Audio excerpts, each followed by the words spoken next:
E aí pessoal, beleza? Eu sou Gustavo Rego, esse é o Cineolho. O que vocês vão ver na sequência agora é a minha participação no podcast em Movimento, podcast da revista Movimento, em que o pessoal me chamou para falar sobre o conceito de indústria cultural, essa indústria do entretenimento, das artes, que é tão importante para entender a cultura contemporânea, mas também a política e a economia. Nesse vídeo eu vou falar um pouco de cultura em geral, mas aqui nesse canal geralmente a gente fala sobre cinema relacionado com questões sociais. Se você curte essa ideia, curte esse tipo de conteúdo, já se inscreve para não perder nada de novo e além disso me ajudar bastante, beleza? Muito obrigado. Esse é mais um Cineolho, analisando filmes, interpretando o mundo.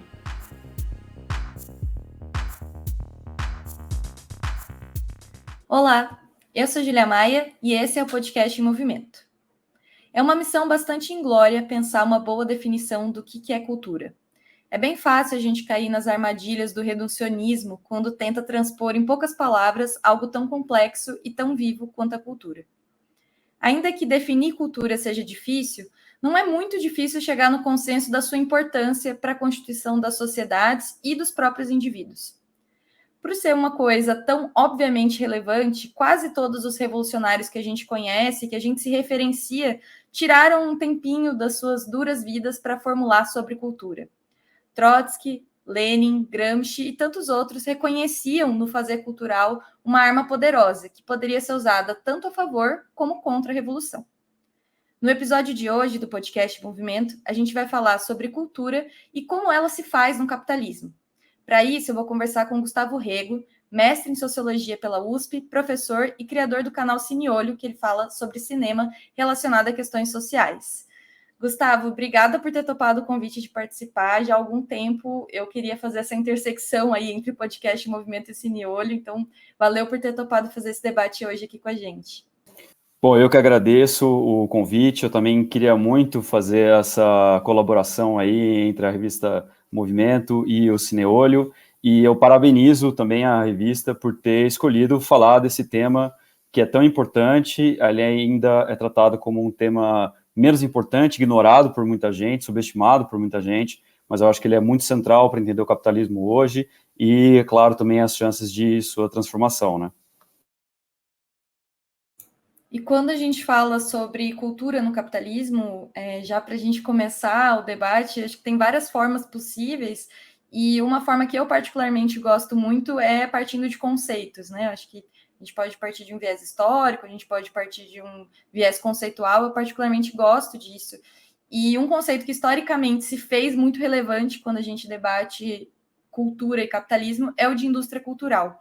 Então, eu queria te perguntar o que é indústria cultural, de onde que veio esse termo, qual que é a história da indústria cultural? O conceito de indústria cultural ele foi desenvolvido por dois autores alemães, o Adorno e o Horkheimer, num livro chamado Dialética do Esclarecimento, de 1944.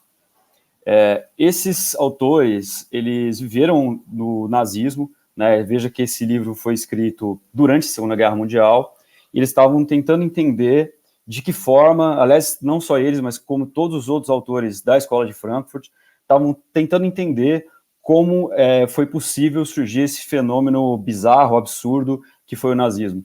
E eles identificam na transformação da arte em mercadoria pelo capitalismo como um solo fértil a partir do qual teria surgido o nazifascismo.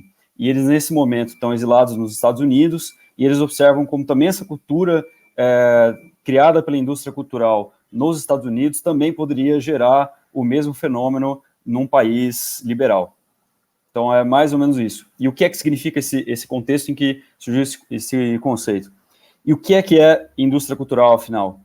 Indústria cultural, o nome já é bem sugestivo, quer dizer, é quando você transforma cultura, mais especificamente formas de arte, em mercadoria, numa mercadoria voltada para o acúmulo crescente, enfim, para gerar capital, ou a gente poderia definir também como uma modalidade de arte voltada para o consumo de massas, né?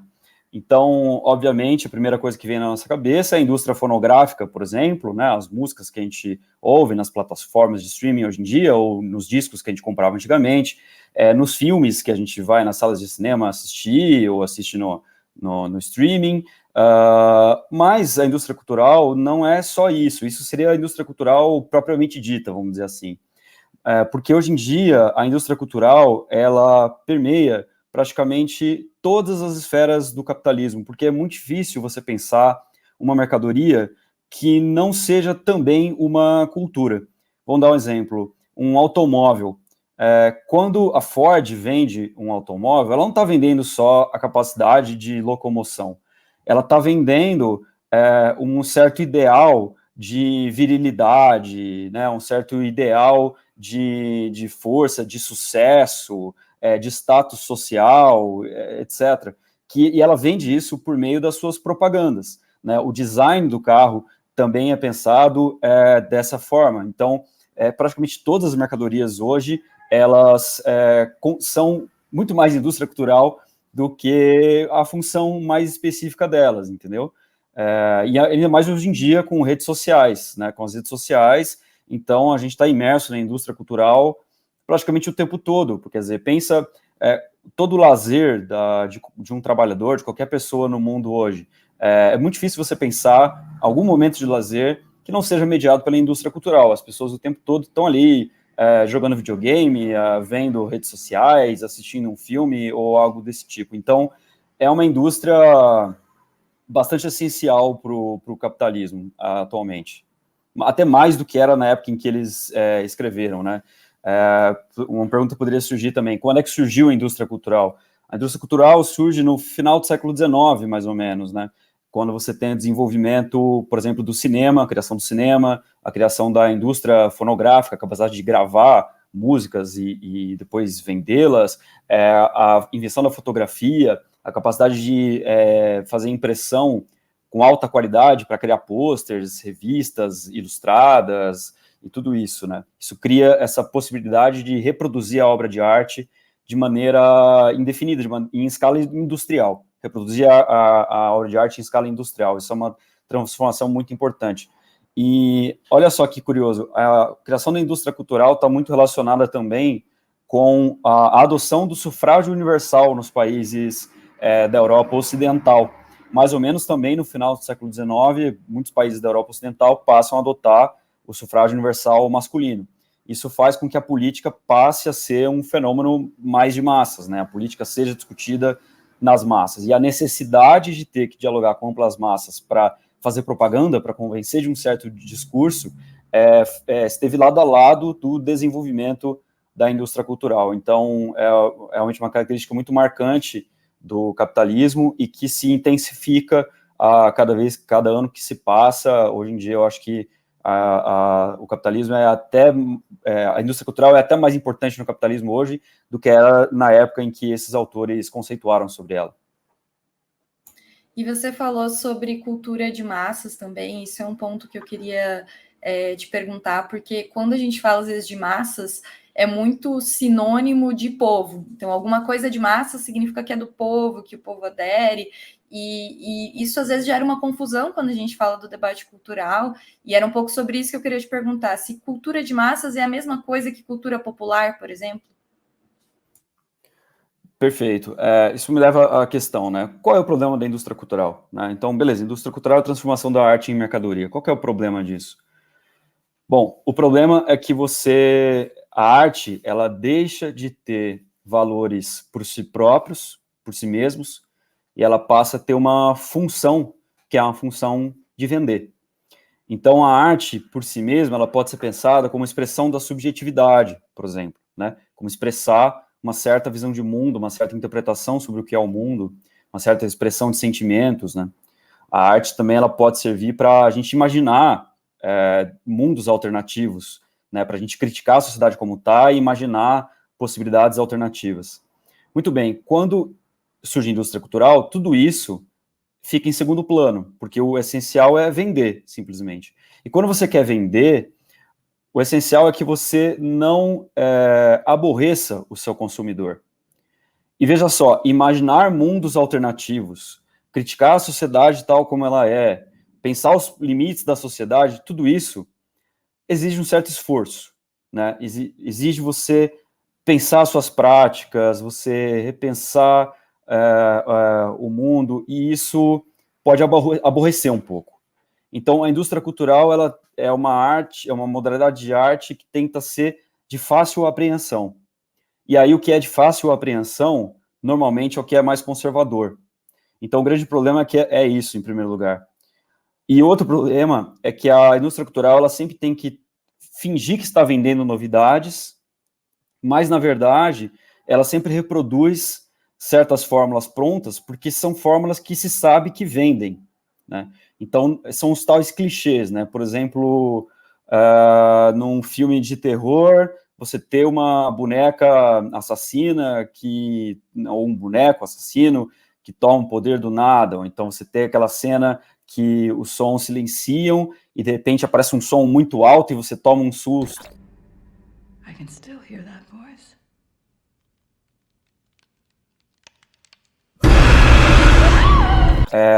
São certas fórmulas que já se vê que elas vendem, entendeu? Então é uma coisa segura para a indústria cultural e eles vão repetir isso à exaustão. De vez em quando fazem umas pequenas alterações para fingir que estão fazendo algo realmente novo, mas assim, acaba, o que o Adorno e o Horkheimer chamam de uma roda que não sai do lugar, né? Então, a própria indústria cultural forma também uma visão de mundo conservadora dessa maneira, né?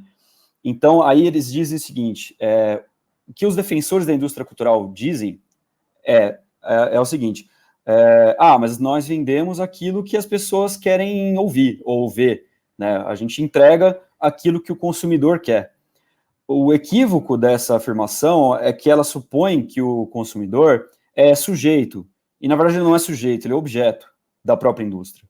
Quer dizer, não é que as pessoas estão livremente pensando o que elas querem, o que elas gostam, e escolhendo livremente, né? As pessoas, por exemplo, o sujeito quando vai assistir um filme,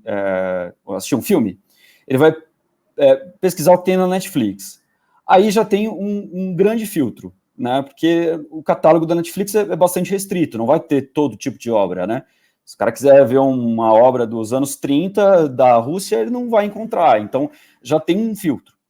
Além disso, tem certas obras que a indústria cultural vai favorecer mais, então eles vão fazer mais propaganda, vai ficar em evidência. E além disso, como a pessoa passou a vida toda consumindo apenas um certo tipo de filme, quando ela vê um filme que tem uma proposta estética diferente, aquilo vai exigir um esforço, vai exigir um aborrecimento, e como ela já está muito cansada do trabalho pelo qual ela foi explorada demais, ela vai precisar ver uma coisa que não exija grande esforço, porque essa pessoa já está muito cansada. Então, no fim das contas, ela vai ver de novo a mesma coisa. Então, percebe como, na verdade, não é que a pessoa escolheu de verdade como um sujeito livre, né? Ela é um pouco o gosto dela que foi moldado por essa mesma indústria, né? Então, essa é um pouco a diferença entre a cultura popular e a cultura de massas, ou a indústria cultural. Porque a cultura popular ser aquele legado que é trazido por um povo, que é construído pela sociedade, com suas contradições, seria uma expressão genuína, né, de uma realidade cultural. Enquanto que a indústria cultural não é porque algo é massivo, no sentido que muita gente gosta, no sentido que muita gente ouve, não é por isso que ele é popular nesse sentido genuíno, entende? Quer dizer, não é porque muita gente está ouvindo uma música ou assistindo um filme que isso realmente representa as raízes mais populares. Significa apenas que muita gente está consumindo aquilo porque a indústria foi muito bem sucedida naquilo, né? O que eu queria te perguntar agora é um pouco sobre como que a indústria cultural se atualiza, né? Porque ele foi um conceito, como você falou, elaborado lá na década de 40, com o surgimento do cinema e com a TV, com a indústria fonográfica. Então, muita coisa de lá para cá mudou sobre o jeito como as pessoas fazem cultura e do jeito que as pessoas consomem também, com as redes sociais, com o streaming, com 1 milhão de novidades aí que surgiram. E eu queria saber, para você, como que o capitalismo também se atualizou, como que ele atualizou a indústria cultural nos dias de hoje? Bom, primeira coisa é que já desde os anos 90, a indústria cultural ela sente um certo esgotamento, e antes ela era muito voltada realmente para massas. O conceito de cultura de massas, ele é mais verdadeiro se a gente olha ali para a sociedade até os anos 60, 70, 80. Quer dizer, porque realmente você tem uma produção muito centralizada, né, da TV, do rádio. Agora, a partir dos anos 90, a TV a cabo, por exemplo, começa a se popularizar, né? Justamente o desenvolvimento da indústria cultural permite uma diversificação de produtos muito maior. Isso pode causar uma impressão de que nós estaríamos nos libertando da indústria cultural, o que não é bem verdade. Ela apenas está mais sofisticada, ela apresenta mais opções para o consumidor, mas veja, sempre voltando àquela ideia da roda que gira sem sair do lugar, quer dizer, sempre voltando para algo com o qual a gente está acostumado. Porque, aliás, tem um outro ponto também importante ainda sobre a indústria cultural, porque as pessoas muitas vezes vão achar assim, mas é necessário, porque as pessoas precisam do escapismo, né? As pessoas precisam escapar um pouco a realidade ruim para poder ficar bem. O que o Adorno e Horkheimer explicam é que não é bem você escapar de uma realidade ruim, é, na verdade, mais você se dissuadir da resistência a essa realidade ruim. Então, seria, na verdade, uma resignação, né? Você assiste um filme, não é que você foge da realidade ruim, é que você é convencido por ele a não lutar contra ela, a simplesmente aceitar, né? Simplesmente aceitar aquela dor e seguir com ela, né? Então, essa é outra característica importante. Mas enfim, voltando à sua pergunta, sim, ela se complexificou bastante, então essa é uma primeira característica. E outra característica é que agora, com o desenvolvimento dos algoritmos, isso permite que ela atinja a subjetividade e forme a subjetividade dos seus consumidores de uma maneira muito mais bem sucedida, né? Então, quando você vai ouvir o Spotify, por exemplo, ele já identifica um certo padrão dos seus gostos e oferece produtos de acordo com aquele padrão que você gosta. Então, ele vai fazer o seu mix diário, ele vai oferecer outras bandas, outros artistas que tocam algo semelhante. E veja, isso vai te afastando da possibilidade de conhecer outras experiências estéticas. E isso, com certeza, cria uma certa atrofia da imaginação, né? A nossa capacidade de imaginar outros modelos de sociedade, outros modelos de relações sociais vão ficando atrofiados, porque a gente consome sempre a mesma coisa. Então, eu diria que a indústria cultural, como eu falei lá no começo, né, ela se tornou hoje em dia mais central para o capitalismo e tem uma tecnologia mais sofisticada para apreender esses nossos gostos, né? Algumas pessoas dizem, né, hoje em dia as redes sociais conhecem melhor a nós do que nós mesmos, do que pessoas que são íntimas de nós, né? Eu acho isso muito doido, porque é bastante contraditório ao mesmo tempo, né? Uma contradição entre a liberdade e, ao mesmo tempo, uma liberdade restrita, porque se, por um lado, você tem ali no Spotify acesso a praticamente tudo, ao mesmo tempo não é tudo, tem coisas que não estão ali, já que no catálogo você está de fora, assim como a Netflix, você comentou sobre isso, mas é doido, porque por um lado a gente acha legal, né, que o Spotify vai te sugerir uma coisa que você vai gostar, e muitas vezes você escuta, e você descobre coisas que você gosta a partir desse mecanismo. Então eu acho interessante, assim como quando a gente fala sobre indústria cultural, que eu acho que é uma expressão das contradições também do próprio capitalismo, de como algumas coisas elas não são nem boas nem ruins em essência, né? De como algumas tecnologias que são desenvolvidas, de como algumas coisas que vão surgindo a partir da indústria cultural, elas podem ou não ser usadas a nosso favor, a depender de como que a gente utiliza isso, né? Queria que você comentasse um pouco sobre essas contradições que existem dentro também da própria indústria cultural, que são contradições que ela acaba abraçando pela cultura também, né? Pela cultura ser um elemento tão vivo, tão humano, tão contraditório. É evidente que uma indústria que busque mercantilizar a cultura também vai abraçar uma série de contradições do que é qualquer produção humana, qualquer atividade intelectual, criativa que a gente desenvolve. Perfeito. Eu acho assim, que é necessário fazer algumas ressalvas ao argumento do Adorno e Horkheimer, porque acredito que eles talvez tenham cometido um certo exagero retórico, assim, eu diria, assim, um pouco, estão trazendo uma ideia nova, e aí toda vez que um autor está trazendo uma ideia muito inovadora, ele é obrigado, praticamente, a exagerar bastante as características do fenômeno que ele está observando, né? Até o próprio Marx, existe uma leitura muito equivocada, na minha opinião, do Marx como um determinista econômico, mas, em parte, isso é um pouco porque ele próprio tem textos em que ele enfatiza muito isso, a questão da importância da esfera material sobre a esfera espiritual, e que levou a essa má compreensão, porque ele estava numa polêmica tão forte que foi necessário ele reforçar muito esse caráter. Então, eu acho que nesse texto, o Adorno e o Horkheimer, por conta de estarem se colocando diante de uma polêmica, eles forçam muito, assim, esse aspecto mais negativo, né, da indústria cultural, até porque, veja só, eles estavam olhando para o nazismo, né, então é óbvio que eles estavam também muito impressionados pelo horror que eles tinham presenciado, e sobre como aquilo tinha muita semelhança com a sociedade dos Estados Unidos, então a preocupação deles não era brincadeira.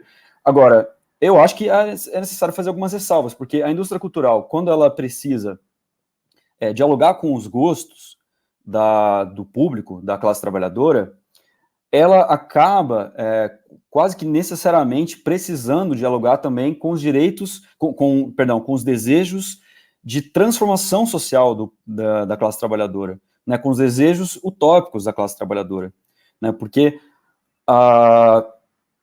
o tempo todo o capitalismo ele gera contradições, ele coloca interesses antagônicos em jogo, e por mais que o peso da visão burguesa de mundo seja muito grande, né, desde sempre quando eu vou explicar o conceito de ideologia do Marx, eu sempre digo isso para meus alunos, quando vocês nasceram e a mãe de vocês olhou para vocês pela primeira vez, ela começou a falar em português com vocês, é a língua do colonizador. A ideologia está na nossa vida desde o primeiro momento que a gente se comunica com alguém, né? Toda a nossa visão sobre o que é verdadeiro ou falso foi formada em universidades que são do controle da classe dominante, né? Todos os nossos valores foram formados em religiões que estão sob o controle da classe dominante. Então, toda a nossa visão de mundo é a visão de mundo da classe dominante, portanto, conservadora, portanto, uma visão de mundo que legitima o poder tal como está. No entanto, apesar disso, como é uma sociedade de classes, é impossível impedir que surjam ideias alternativas, ideias de transformação, formas estéticas transformadoras, revolucionárias.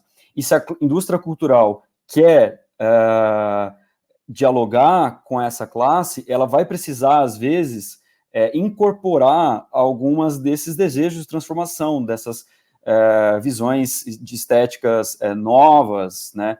Então, em outras palavras, eu não acho que a indústria cultural seja também 100% tão conservadora assim, porque em alguns momentos ela vai meio que deixar escapar, porque tem uma ideia revolucionária que vende, sabe? O Michael Moore, aquele autor, diretor de vários documentários bem contestadores, ele questiona isso, ele fala, tem muitos capitalistas que financiam meus filmes, que vendem, e por que eles fazem isso, sendo que meus filmes dizem coisas que eles discordam absolutamente, que defendem uma sociedade que é o oposto do que esses caras criam? Ele diz, porque vende, simplesmente, porque meus filmes vendem, e aí ele diz, o capitalista é capaz de vender a corda que vai ser usada para o enforcamento dele, se ele conseguir encontrar um bom preço. This is who she is, or was. This is her. Mr. Head, please don't leave.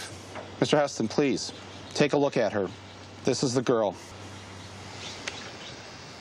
Então, acho que por conta disso, eu acho que a indústria cultural, às vezes, ela pode produzir materiais que são interessantes.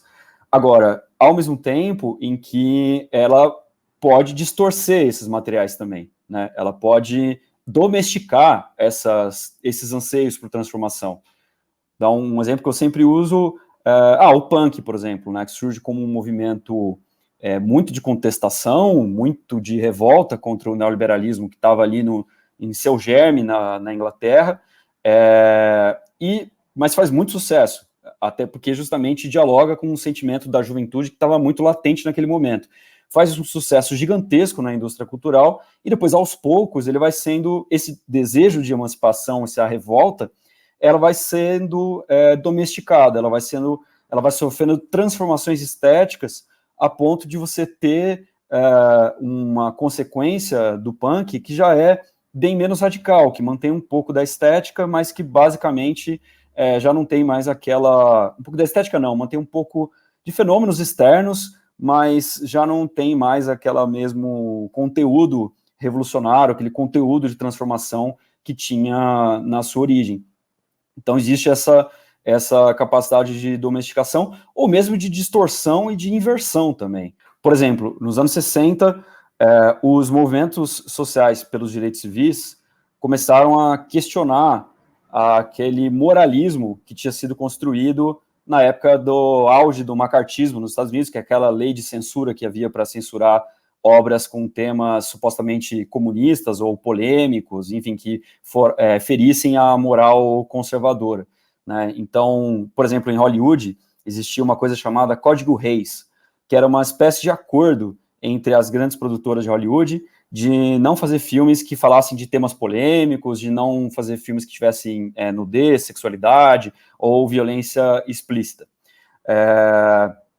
Certo, só que nos anos 60, no final dos anos 60, com a emergência desses movimentos, começa a haver uma busca muito grande por obras que refletissem essa sociedade americana de uma forma mais problematizada, né? E é um movimento cinematográfico chamado de Nova Hollywood. A Nova Hollywood começa a fazer muito sucesso, começa a vender muito, e os produtores começam a abandonar o Código Reis, e aí o Código Reis finalmente acaba ali por volta dos anos 70. Então, isso abre a possibilidade de fazer obras com críticas sociais, com textos, com questões sexuais, com violência e etc., coisas que antes eram censuradas. Acho que isso foi excelente, abriu portas para criar... Aliás, acho que a melhor época do cinema americano é essa, assim, abriu-se a possibilidade para criar obras realmente espetaculares, assim, sensacionais. Só que aí, percebendo que o sexo vende muito, dois grandes empresários, o Larry Flynt e o Hugh Hefner, que são os criadores, respectivamente, da Hustler e da Playboy, começaram a fazer uma verdadeira cruzada contra o moralismo e defendendo a liberação completa, assim, da pornografia, e para que ela pudesse ser sempre o mais explícita possível. Em grande parte eles foram vitoriosos, né? A indústria pornográfica se tornou uma indústria milionária, gigantesca, que está espalhada pelo mundo todo, e o Larry Flynt e o Hugh Hefner ficaram muito ricos, né? Com a Hustler e com a Playboy. Agora, veja só que interessante, nos anos 60, então, a segunda onda do feminismo reivindica a libertação sexual, reivindica o uso da pílula anticoncepcional, do direito ao aborto, do direito à educação sexual, a superação do arquétipo da santa, né, que foi teorizado pela Simone de Beauvoir no Segundo Sexo, e no fim das contas, o que o Larry Flynt e o Hugh Hefner entregam é justamente a objetificação da mulher, né? Eles pegam esse anseio por libertação sexual e instrumentalizam e entregam o oposto do que o movimento feminista poderia desejar, que é justamente a objetificação. Por exemplo, na Hustler tem uma capa da revista de uma mulher no moedor de carne. Então é desse tipo de coisa que nós estamos falando. Tanto o Larry Flynt quanto o Hefner, mas principalmente o Hefner, tem várias denúncias sobre assédio sexual, inclusive prostituição infantil. Então, é desse tipo de coisa que nós estamos falando, sobre a capacidade que a indústria cultural tem de se aproveitar de anseios por transformação para entregar o oposto do que esses anseios queriam, né? Acho que a gente falou, né? Você falou bastante sobre todas as mazelas que a indústria cultural traz, mas também as contradições que ela é um pouco obrigada a abraçar. E eu acho que recentemente a gente teve um pouco um evento que demonstra isso, que foi o próprio Lollapalooza, né? É um festival que é caríssimo, né? Sei lá, acho que os ingressos estão ali uns 700 pau, talvez a meia esse valor, enfim, são ingressos muito caros, é um espaço bastante elitizado para você ter acesso. Os artistas que participam daquilo movimentam muito dinheiro para os financiadores do evento, para quem ali lucra com aquilo.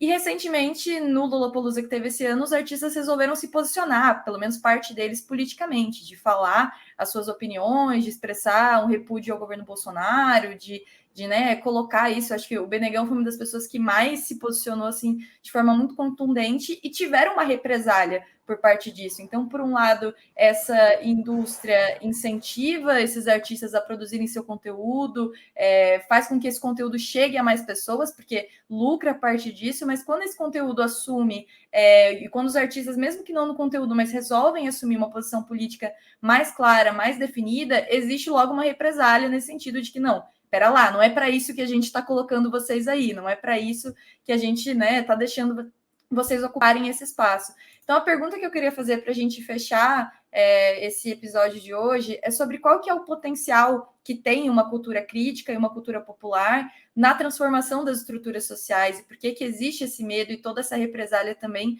de uma cultura livre. Muito bem, olha só, eu fui bem pessimista sobre os impactos da indústria cultural, em primeiro lugar, porque eu estou apresentando o texto de autores que se colocaram assim, então eu não posso apresentar o conceito deles contra eles, né? E também porque eu me coloco um pouco na postura que eles colocaram, porque hoje em dia, de maneira geral, como a indústria cultural é uma coisa legal, divertida, né? É difícil fazer esse debate, porque as pessoas se sentem um pouco ofendidas, assim, como se você estivesse falando mal do que elas gostam, e como se isso fosse ofendê-las, como a gente estivesse julgando, assim, sendo que, assim, gente, não é que eu não consumo nada da indústria cultural, assim, muito pelo contrário, né? Na verdade, eu tenho um canal de cinema. Cinema tem uma arte que é muito dependente da indústria cultural, é o cinema. Até tem produções independentes, elas são muito raras. De todas as artes, acredito que seja a mais dependente da indústria cultural, é o cinema. Então, é claro que se eu não visse nada de bom, fosse só porcaria, eu não teria um canal dedicado a isso, né? Mas acho que pelo peso da polêmica, por estarmos nessa situação em que as pessoas não aceitam que seja criticado aquilo que elas gostam, acho que é necessário reforçar bem esse aspecto negativo. Mas é claro que tem isso, por exemplo, que você colocou, né, que a gente estava falando desde o início, essas possibilidades transformadoras. Dá um outro exemplo, o sucesso que Racionais MCs fizeram nos anos 90 e fazem muito até hoje, e todas as portas que eles abriram para o hip hop, para a entrada do hip hop no Brasil, né? E o impacto que isso com certeza teve nos ouvintes do Brasil todo, sobretudo dos jovens das periferias. O impacto na consciência de classe dessas pessoas que consumiram a música dos Racionais MCs, do Sabotagem, enfim, com certeza gigantesco, é muito maior do que qualquer partido no Brasil poderia sonhar em produzir. Então, sim, existem essas possibilidades de fato, e agora temos que entender que elas sempre vão ter uma certa limitação, que é a limitação do fato de que a gente vive na sociedade de classes. Mesmo Racionais, mesmo Sabotagem, mesmo a melhor expressão que você pode encontrar de artística hoje, pode ter certeza que ela tem deformações em função da indústria cultural. Até porque a indústria cultural se tornou tão gigantesca que é muito difícil você pensar o que está fora dela. Qual é uma arte verdadeiramente independente, né? Eu fiz aqui minha banda com os meus amigos e não tem fins lucrativos, mas provavelmente você usou referências que são da indústria cultural. A sua base foi a indústria cultural, né? Então, e qual é a possibilidade de um artista sobreviver se não for vendendo a sua arte na indústria cultural? Então, eu diria que hoje em dia já não existe quase uma arte que não seja industrializada, entre aspas, né? Toda a arte infelizmente. O que não significa que ela não tenha contradições possíveis de serem exploradas. Agora, uma arte verdadeiramente emancipadora, eu acredito que só possa existir numa sociedade sem classes. Porque enquanto houver sociedade de classes, ainda mais com os meios de comunicação, com o desenvolvimento que tem hoje, é impossível a gente pensar qualquer arte que seja verdadeiramente emancipada e emancipadora. É um pouco também sobre encontrar, estava falando sobre isso hoje, uma discussão no Twitter, é um pouco sobre encontrar esse meio termo entre o que é a dialética e o que é o debate sobre alienação, né? Uma amiga falou isso, e eu acho que esse é um ponto importante, porque a gente não pode abrir mão de debater sobre o que é alienação. A gente fala bastante sobre alienação do trabalho, mas também sobre alienação cultural, que existe, e é um tema que o marxismo se debruça há algum tempo, e ao mesmo tempo compreender a dialética, de que não é porque algo é produto da indústria cultural que não pode ser, inclusive, instrumento para a derrubada dessa lógica, desse sistema.